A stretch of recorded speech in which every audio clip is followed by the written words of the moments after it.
Nakon onih burnih događaja od 11. rujna 2001. godine u jednoj televizijskoj emisiji pitali su Annie Graham, kćerku američkog propovjednika Billya Grahama, kako to da je Bog koji je stvoritelj neba i zemlje, kako je mogao takvo što dopustiti? Ona im je na to odgovorila: vjerujem da je i sam Bog zbog svega ovoga itekako potresen, jednako kao i mi, njegova stvorenja. Ali recite mi, nismo li baš mi, ljudi, nismo li mi Boga istjerali iz naših škola, iz vladinih ureda i tolikih drugih ustanova? Nismo li mu time zapravo poručili da je nepoželjan u našem životu? I jer je naš Bog uvijek bio džentlmen, što mu je drugo preostalo nego da se tiho povuče, da nestane? Kako sad možemo očekivati njegovu zaštitu i blagoslov kad otvoreno tražimo da nas pusti na miru? A mislim da je sve počelo onda kad se izvjesna Madeleine Mary O'Hare žalila zbog molitve na početku sata u američkim školama. I mi smo rekli: ok, ne treba nam molitva u školama. Onda je netko dodao da više ne želi ni čitanje Biblije u školama. Mi smo i tada samo slegnuli ramenima i rekli: ok, prestat ćemo s time. Onda su se u Njemačkoj oglasili Turci i rekli da im smeta križ na zidu u razredu u kojem sjede i njihova djeca. Mi smo i opet rekli: ok, i maknuli smo križ iz razreda. Nakon toga oni koji uopće nemaju svoju djecu, oni su počeli sve glasnije govoriti da se djecu ne smije više nikako kažnjavati zbog njihova lošeg ponašanja, jer ih se time vrijeđa u njihovoj osobnosti, u njihovoj samostalnosti.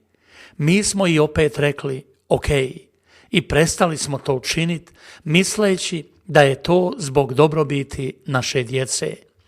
Onda se počelo zahtijevati da učitelji ne smiju djecu nikako kažnjavati.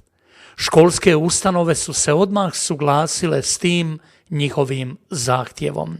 Mi smo i tada rekli: ok.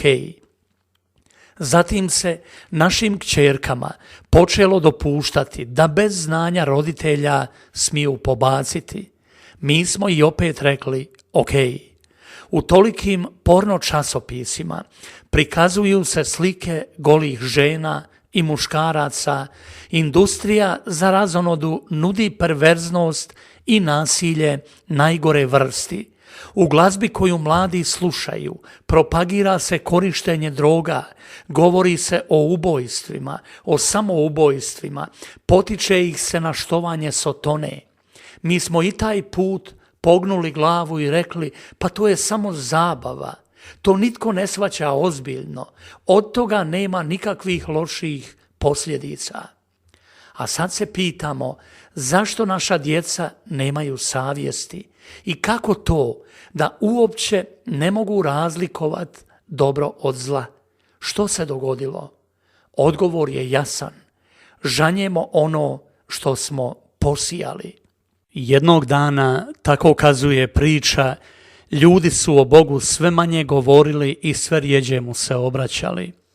Događalo se da su ga sve češće zaboravljali i gubili iz svojih misli, a svojoj bi djeci o njemu rijetko kad nešto tek usput pričali. Na kraju se dogodilo da su mu i ime zaboravili, tako da se čovjek mogao s pravom pitati: ima li Boga uopće? Postoji li on još? Toga istoga dana više se nitko ne sjeća kada nastavlja priča i Bog se tiho udaljio iz čovjekova života. Naime, kad je primijetio da više nije dobrodošao u ljudskim srcima, u njihovim domovima, učinilo mu se logičnim da tiho nestane, da se udalji, jer on nije bio od onih koji bi se nametali. Možda ne bi smio ovako olako ustvrditi da se Bog udaljio od ljudi. Možda su se ljudi bili udaljili od Boga. Bilo kako bilo, u svakom slučaju stvorila se kao jedna međa između ljudi i njihovog Boga. Naravno, nije to bio nikakav bedem preko kojega se ne bi moglo prijeći, jer znao je Bog da takvo što ljudi ne bi preživjeli. Bilo je to udaljavanje kraće od jednog treptaja, možda i još manje, ali udaljavanje dovoljno veliko da se stvori jedan golem jaz između ljudi i njihovog Boga. No, pođimo od činjenice da se Bog udaljio. Što bi to imalo značiti, pitamo se. Je li to udaljavanje imalo kakvih posljedica na daljnji tijek ljudskog života? Na samom početku moglo bi se reći skoro nikakvih. Život je tekao sasvim normalno, svakodnevno, ko što je i prije bilo. Nitko nije mogao uopće ni pomisliti da bi se bilo što moglo dogoditi.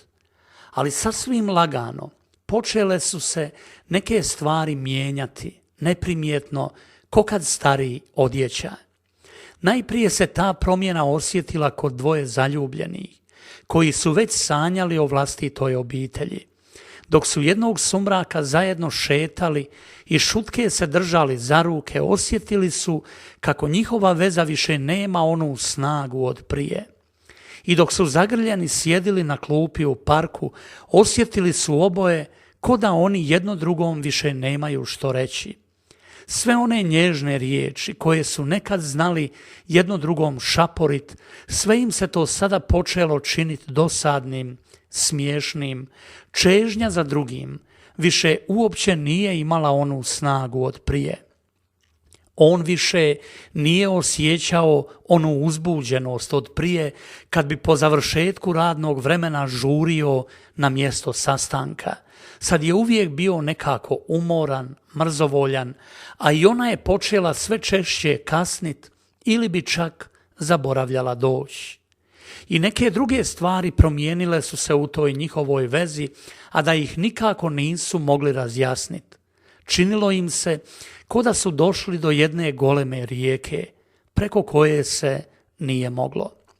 Iako su se trudili, doduše sada manje nego ranije, ipak je na kraju svatko od njih ostao prijatelj samome sebi i svatko je počeo tražiti sreću na svojoj obali. Drugi, koji su dospjeli u istu ili sličnu situaciju, kušali su sreću mijenjajući partnere, misleći uvijek da u onom drugom leži krivnja. No, nabolje nije išlo. Svatko je očekivao za sebe još više, a ne da bi se drugome darovao, za drugog se žrtvovao, kako je to prije znalo biti. I ko da je nekako hladnije postalo među ljudima, moglo se to osjetiti uvijek kad su se našli zajedno. Djeca su se počela rano dijeliti od svojih roditelja, tražeći nekakvu svoju slobodu, svoj mir. Mislili su da ih njihovi roditelji priječe u ostvarenju vlastite slobode. Bračni parovi rastavljali su se nakon mnogo zajedno proživljenih godina i sve češće bi se čula svađa u obiteljima. Svatko je išao svojim putom, ne pitajući nikoga i ne slušajući ničiji savjet. Ljudi koji su trebali pomoć, stariji i bolesni, ostajali su prepušteni samima sebi. Umirali su napušteni i osamljeni, bez ikoga svog ko bi ih ispratio. Nitko više nije imao vremena za drugoga. Ljudima su počele nedostajati one jednostavne, prijateljske riječi koje griju srce. Čak je otišlo toliko daleko da su se ljudi počeli sramiti pomoći jedan drugome. Kako je bilo s ljudima, tako bi i s njihovim riječima i djelima. Moralnost i ljudskost izgubiše na vrijednosti. Onoga tko bi se trudio učiniti nešto u korist sviju, nazivali su ludim.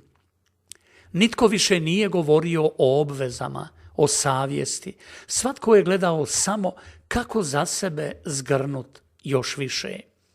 I sve manje je bilo onih koji su se molili, koji su se radovali, koji su čeznuli i nadali se. A ako je to netko i činio, onda kradom, ko da čini nešto nevaljano.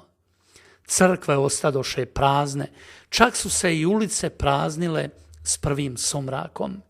Ljudi su sve manje vremena provodili vani, u društvu, a sve više se skrivali iza zaključanih vrata svojih stanova. Zavist i nasilje ojačaše. Krađa i otimačina postadoše dio svakodnevice. Strah i nesigurnost useliše se na ulice i u ljudska srca i usamljenost, te čovjek čovjeku postade vuk. Na drugoj strani, sve je bilo moguće za onoga tko je imao novaca. Sve je postalo kupovno i novac postade mjera svega. Da bi se zaštitili od svojih neprijatelja, od onih koje su još jučer prijateljima zvali, ljudi se počeše naoružavati. I to naoružavanje prijeđe u obsesiju, koja zahvati čitavo čovječanstvo. Ogromne sume novaca izdvajale su se za oružje, za sigurnost, za mir, a svi su strahovali za svoje živote više nego ikada prije. Na drugoj strani ostade veliko mnoštvo siromašnih i gladnih koji su molili za pomoć, ali ih nitko nije slušao. Preostade im jedino da se hrane mrvicama s bogataških stolova. I sama priroda poče strašno trpjeti. Tamo gdje su se prije zelenjale šume, počeše nicat tvornice koje su ispuštale otrovne plinove i zagađivale rijeke i zrak. I priča kazuje, kad je i sam Bog vidio da ovo kako je krenulo ne sluti na dobro, odluči on sam ponovo među ljudima probuditi ugašene nade. Naravno, nije to išlo sve najednom. Kad su i sami ljudi osjetili da kraj nije daleko, počele su im se misli vraćati na prošlost, na vrijeme kad su manje imali, ali ljudskije živjeli. Najprije, tako kazuje priča, negdje pod tim istim nebom počela se okupljati mala skupina istomišljenika i grijati ruke na istoj vatri. Lagano ih je opet obuzimao onaj prvotni žar. I tek tad su se Boga sjetili. Sjetili su se da su na svoga stvoritelja bili sasvim zaboravili. Počeli su ponovno tragati za njim čeznuti i nadat mu se ko najdražem gostu. I tek kad su njihova traženja, kad su te njihove nade postale toliko moćne, da su mogle utišat plač svih ugnjetenih i otrt suze svih ucviljenih, kad su postale moćne da poruše granice njihove vlastite usamljenosti, odluči Bog vratiti se opet među ljude, to jest poslati im svoga sina među njih. Na kraju kaže priča da su nada i čežnja vratile život i radost opet među ljude, koji su sada opet više nego ranije tragali i žudili za blizinom drugih, a Boga, svoga stvoritelja, sve češće su imali u svojoj blizini i sve češće su ga prijateljem zvali.